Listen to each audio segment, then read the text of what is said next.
Finally, today was so hectic. I'm glad we can have some time for just ourselves now. Yeah, I remember.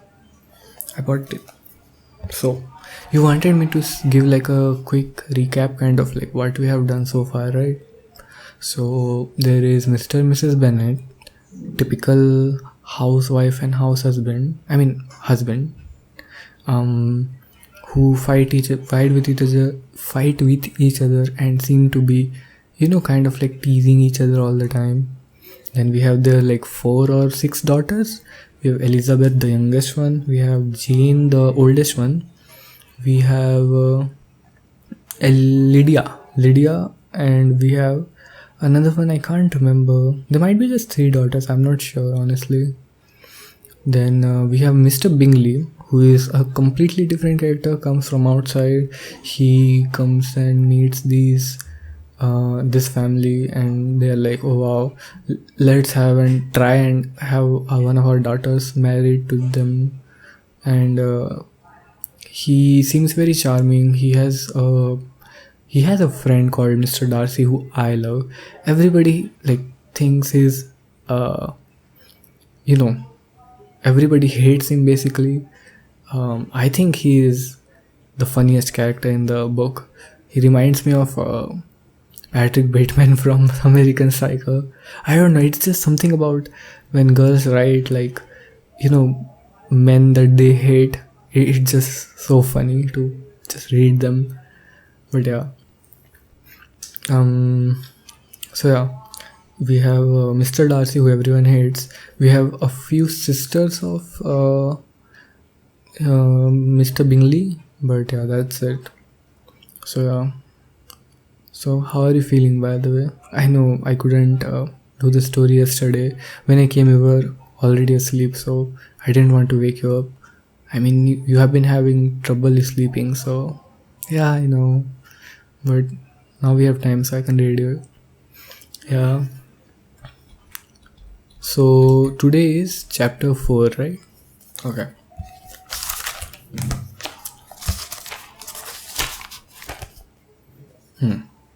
So, chapter 4. When Jane and Elizabeth were alone, the former, who had been cautious in her praise of Mr. Bingley before, expressed to her sister just how very much she admired him. "He is just what a young man ought to be," said she, "sensible, good-humoured, lively, and I never saw such happy manners. So much ease, with such good breeding. He is also handsome," replied Elizabeth, "which a young man ought likewise to be, if he possibly can. His character is thereby complete. I was very much flattered by his asking me to dance a second time. I did not expect such a compliment." "Did not you?" "I did for you. But that is one great difference between us. Compliments always take you by surprise and me never. What could be more natural than his asking you again? He could not help seeing that you were about 5 times as pretty as every other woman in the room. No thanks to his gallantry for that. Well, he certainly is very agreeable, and I give you leave to like him. You have liked many a stupider person. Dear Lizzie." "Oh, you are a great deal too apt, says Lizzie, "to like people in general. You never see a fault in anybody. All the world are good and agreeable in your eyes."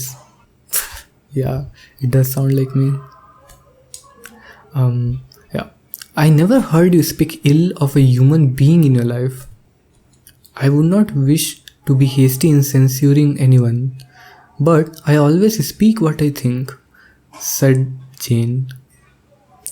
"I know you do, and that is that which makes the wonder. With your good sense, to be so honestly blind to the follies and nonsense of others.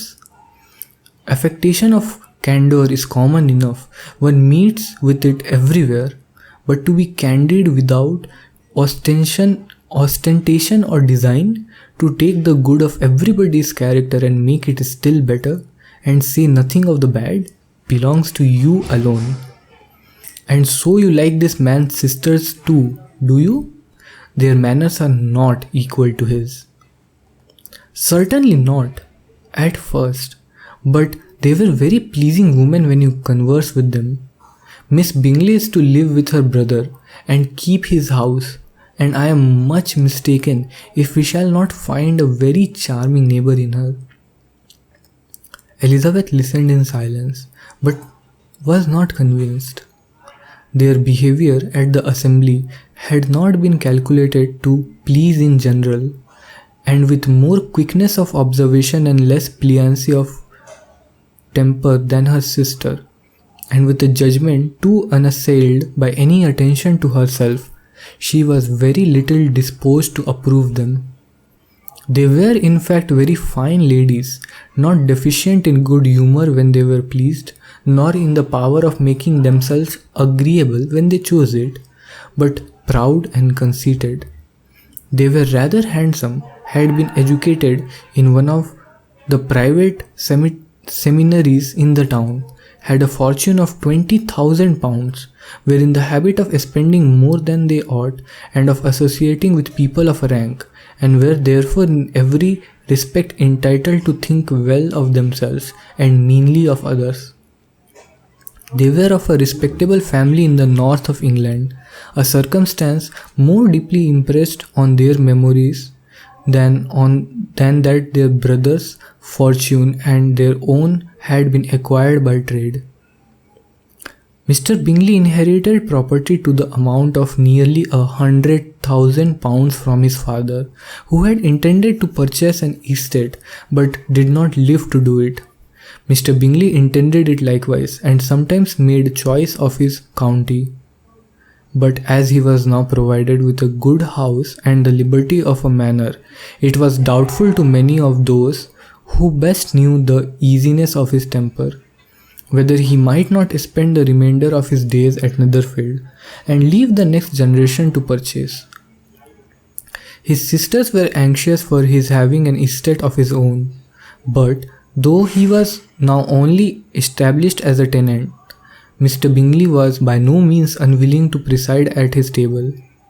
Nor was Mrs. Hurst, who had married a man of more fashion than fortune, less disposed to consider his house as her home when it suited her.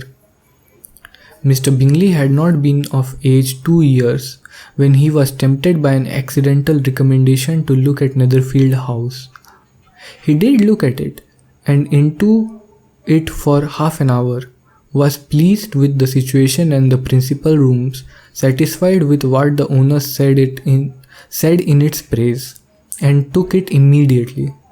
Between him and Darcy there was a very steady friendship, in spite of great opposition of character. Bingley was endeared to Darcy by the easiness, openness and ductility of his temper, though no disposition could offer a greater contrast to his own, and though with his own he never appeared dissatisfied.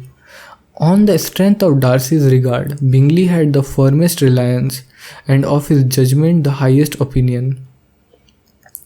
In understanding, Darcy was the superior. Bingley was by no means deficient, but Darcy was clever. He was at the same time haughty, reserved and fastidious, and his manners, though well bred, were not inviting. In that respect his friend had greatly the advantage. Bingley was sure of being liked wherever he appeared. Darcy was continually giving offence. The manner in which they spoke of Meryton assembly was sufficiently characteristic. Bingley had never met with more pleasant people or prettier girls in his life. Everybody had been the most kind and attentive to him. There had been no formality, no stiffness. He had soon felt acquainted with all the room, and as to Miss Bennet, he could not conceive an angle more beautiful. Darcy, on the contrary, had seen a collection of people in whom there was little beauty and no fashion, for none of whom he had felt the smallest interest, and from none received either attention or pleasure. Miss Bennet he acknowledged to be pretty, but she smiled too much. Mrs. Hurst and his sister allowed it to be so, but still they admired her and liked her, and pronounced her to be a sweet girl, and one whom they would not object to know more of. Miss Bennet was therefore established as a sweet girl, and their brother felt authorized by such commendation to think of her as he chose. So, chapter 4 ends here. Yep. So, how was it? Yeah, it is kind of nice, right?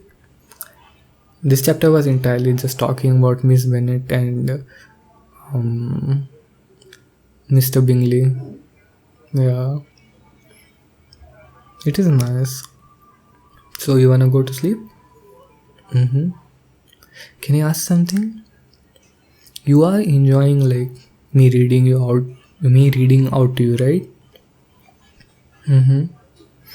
I mean, I am not very good at understanding like what you like and what you don't like.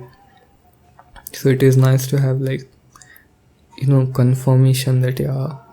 I mean, I'm not imposing anything on you or anything, right? Mm-hmm. Yeah. I mean, this is like my first classic I'm reading. I'm not very sure how it should. Like, I'm not sure what to expect out of it, right? I am kind of assuming that it will be like, very cliche kind of romance novel. But it's still nice. See, anything with you, like when I'm spending time with you, is nice. I know in the past few days we have been like busy enough that we just didn't have a, kind of something that we can both do together. Yeah. We are still busy, but having this is nice. It's also very hard to find because our interests don't really match, right? You don't play video games. I don't take interest in your hobbies too much. So finding something in common is hard. Mm-hmm. I'm glad that I can make you happy in some other ways as well. Yeah. Okay. Snuggle up. I have some work to do, so I'll just be in the other room. Okay? You try to sleep. And yeah. Good night.